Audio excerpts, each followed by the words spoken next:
Hello there and welcome back to the HullCityFanCentral YouTube channel, where today, well, it's November now, so we're kicking into the winter months. The winter match ball is out, ready for Hull City versus Portsmouth at the MKM Stadium. So Hull City will take on the bottom ranked side in the championship at the moment, Portsmouth, who have only grabbed one win this entire season, and will be looking to beat them up after going on a little bit of a dip in form with picking up some unnecessary draws and some losses 4-0 to Norwich, but that was a little while ago.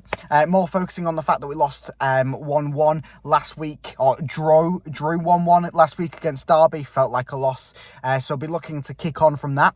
Team sheet is out, half an hour away from kick-off for me, so I'm just about to walk to the MKM Stadium. So the team sheet is out, and that includes no changes other than João Pedro is in for Chris Beddier.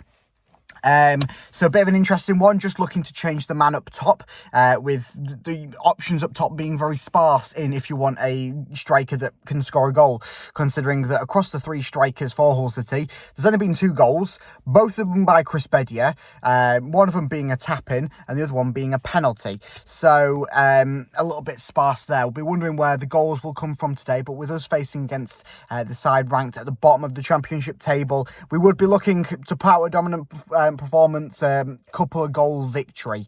So we will wait and see on that. I'm going to head to the MKM Stadium now and hopefully watch the Tigers grab a win. I've predicted a 3-1 win for the Tigers, wearing the retro-inspired jacket from last season, and then for a little bit of luck, I've gone with the 09-2010 Premier League shirt for the Tigers. Of course, got the trusty old hat. Let's get to the MKM Stadium. Up this. Here come both teams out. Hull City on the left in their walkout jackets. Underneath that, the famous black and amber. And then over to the side is Portsmouth, also as Pompey, in the blue and white, as they've brought a decent number of travelling fans to say they are at the bottom of the league and also bottom of the country. Come on, you all. And it's João Pedro to get the Tigers underway in this first half. Come on, you all. Regan Slater nearly had a chance there to make it 1-0 City in the opening 3 minutes. A ball skipping into the area, nicely done by Abu Kamara. Just landed at the feet of Regan Slater, but it just chipped in and it took a deflection out for a corner. So a game of short or long. I'm going to go for long here with Balumi taking it over on that far on touchline. It's a striker, and he's got a goal for City. Miracles do happen. João Pedro puts it 1-0 to the Tigers. It's a tap-in, but we don't care, because it's João Pedro. Finally, City break out of their defensive leg, and when they get on the pitch, things do happen.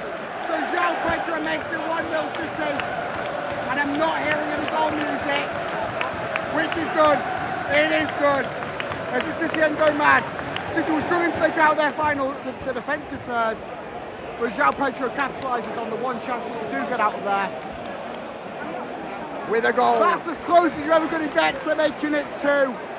Fantastic ball over the top to find Balumi and buckets of space on the right hand side. He nods it on, gets it down, squares it, probably should have shot it, squared it, and Xavier Simmons, the man who scored 2 in 2 coming into this game, I believe sends it with a deflection wide. It's a corner now for City. Hughes' first mistake in a City shirt nearly leads to Portsmouth's opening goal in this game. As they, well, it took a deflection off some City player. I believe it may have either been Hughes in recovery or Pando as the keeper, and just dribbles wide just of that left-hand post. So Portsmouth with a corner coming in, but it's been all Hull City. 27 minutes in. Good moment for City as that worked through nicely from Gustavo Puerta. He was looking to shoot himself on a very tight angle up on the left-hand side. Maybe should have squared it to João Pedro. And then eventually did work its way back towards João Pedro through Regan Slater, where the referee's blown for a free kick on a high foot, even though the defender put his head down to João Pedro's foot, which is a little baffling. Frustrating play from City, very stand-stilly, not moving a lot, means the ball is struggling to get out of the clutches of Louis Coyle and Alfie Jones. Curry Driver's just had a nice attempt up on the left-hand side after a booted ball from Balumi was flicked on towards him. And then his shot/cross, yeah, it was out. Free kick for Portsmouth down in a somewhat dangerous area. All won pretty much by Hull City just stepping back and not really doing anything good, to be honest. There you go, at half time, Hull City are actually leading the game 1-0. It still isn't pretty. Holding off very, very much. And sitting back, not making any movement. All of the stuff that we know Hull City to do to contribute to absolutely knack all. Just leading through one very good little break. And a good poacher's finish from João Pedro. But other than that, same old City. No change for either side as Portsmouth will get us underway in this second half.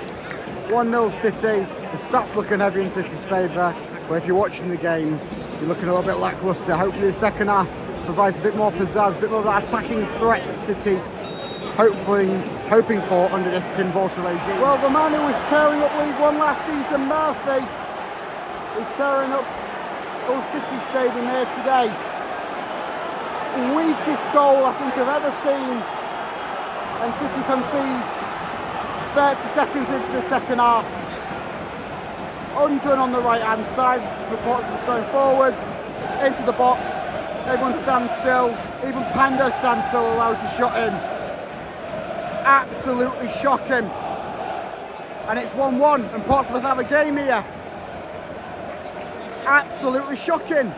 And so now Hull City will get us underway to somewhat start the second half, a minute in. And off we go. Now we've got to work things back what we did in the first half. Well, City are just fucking falling apart now.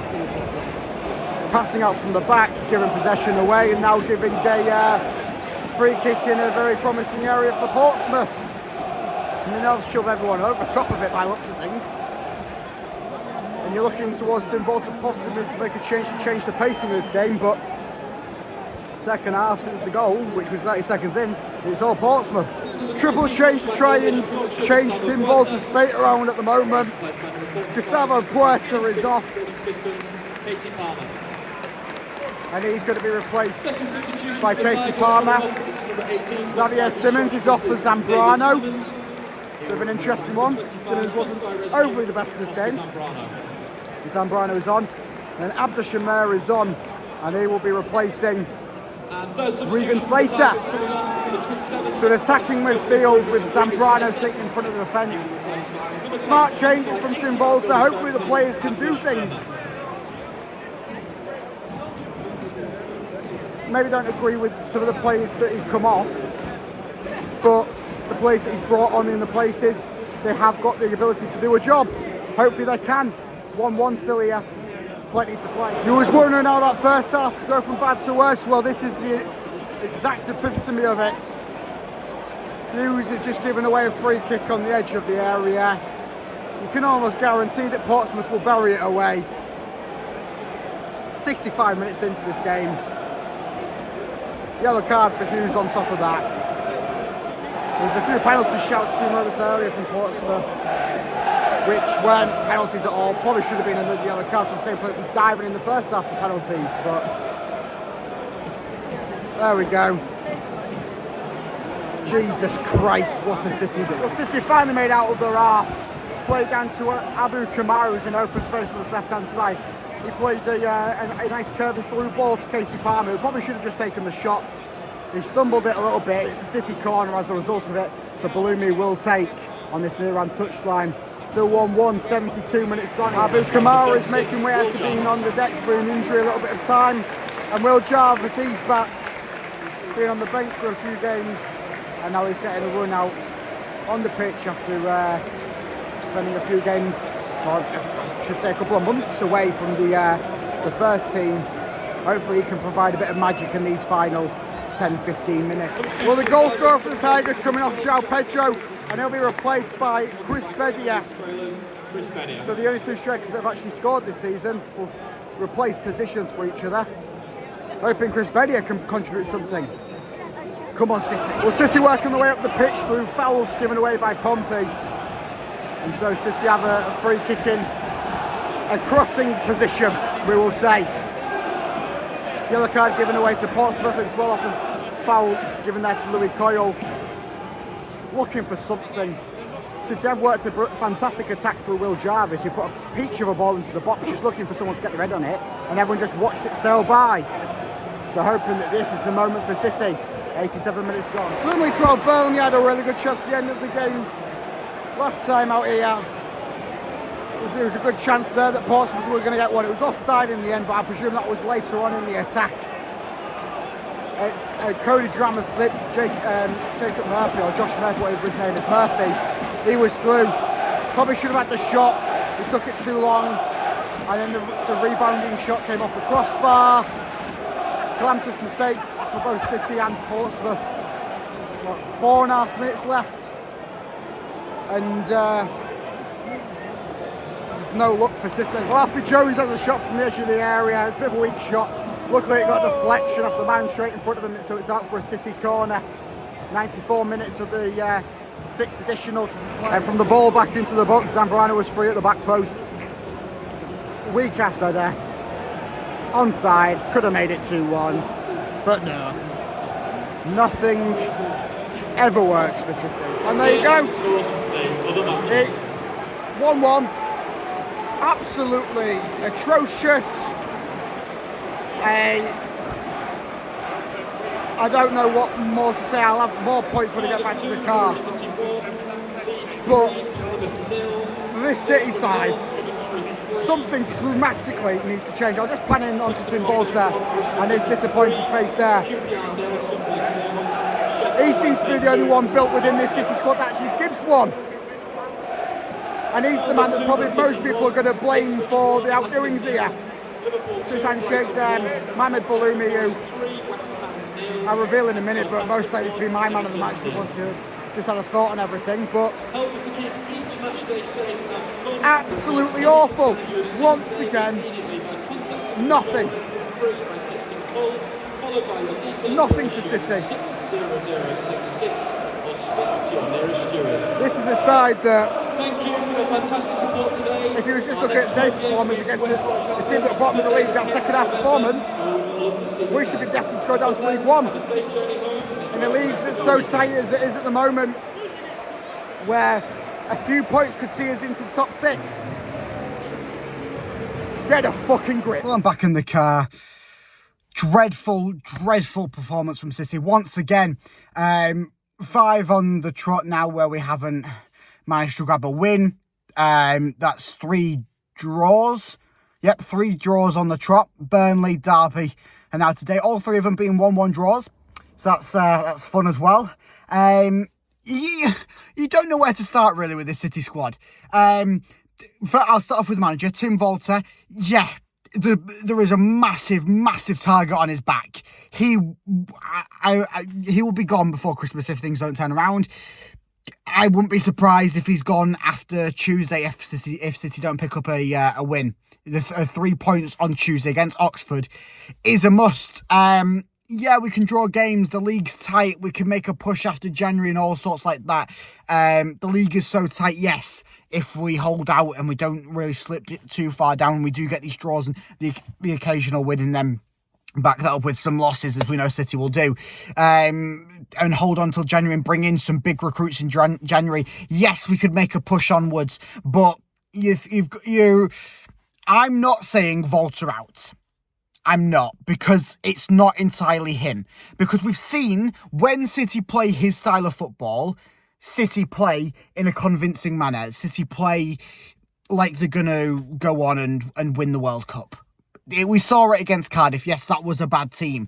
But it was a 3-1 win at the end of the day. Today, an equally bad team. 1-1. That's when City don't play that Volta style of football that he is drilling into them. He is animated on that touchline every single game, just proving to you that this isn't what he wants. This isn't what he has been doing the past 19 years in his training career. This isn't what he wants. This isn't what he was doing at Hamburg. This isn't what he's been doing in his previous time managing every club in Germany. This is something that is a huge problem, A, with City, and B, you can put it down to the fact that his style of play may not fit into the Championship or into this City squad, yes. And maybe that will be the reason why Volta loses his job and things do change over hands in the coming weeks, if not in the next month or two. But things certainly do need to change. and changed dramatically, even within the squad. The only player on that pitch that looked competent enough to play football today was Mohamed Baloumi. So I'm going to give it out now. My man of the match for today's game for a City player. It was easy to pick, and it probably shouldn't have been to anyone, just depending on the team's performance. But Mohamed Baloumi, he was running after every mistake that Louis Coyle made. He was making charges and runs and crosses and stuff, and he was the one that got the assist, I believe, for João Pedro's goal. Someone was just caught walking past my car. He was the one to assist the João Pedro goal, I believe. So fantastic from him. If Will Jarvis was on for the entire game, I probably would have given it to him, because I thought that he was fantastic when he came on. That cross where nobody met it in the closing moments of the game, that was stupid again from City. Just decision making. No one looked like there was up for the challenge. No one looked like there was competent enough to play football. I'm not going to go through the team really to rate positions, because it'll probably be an outstanding lowest rating squad that I've probably given on the channel, and I don't want to put that negative energy onto City, because they don't need it. They don't need all of the pressure. It's the pressure that's, it's the pressure that's been put on from the higher up, from Adjan and all that. The pressure, it's just trickled down. And you can say that's a factor. You could say it's a factor that they're not adapting to Volta's style of play. You could say it's a number of things that have collectively worked together to mean that this City squad is probably one of the worst ones that we've seen, certainly dating back to the Grant McCann 2019-2020 season. And even it was the second half of that season that was dire. So if this lasts for the entire season, we're facing the drop. If this lasts up until January and we bring some key recruits in January to, even if it just means to try and keep survival, not necessarily mean we're pushing onto a top 6, that is needed, and that will be assessed coming into January, which I will keep returning to the channel for that. But I'm sorry this post-match is a bit cut short, but I don't really want to dive into too much of the nitty-gritty. Yes, Abu Kamara, he's not suited to play out on the left, and it's going to be a big test now that Liam Miller's out for the entire season.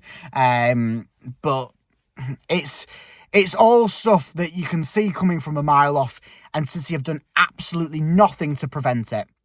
First half, people say, oh yeah, City were good in that first half.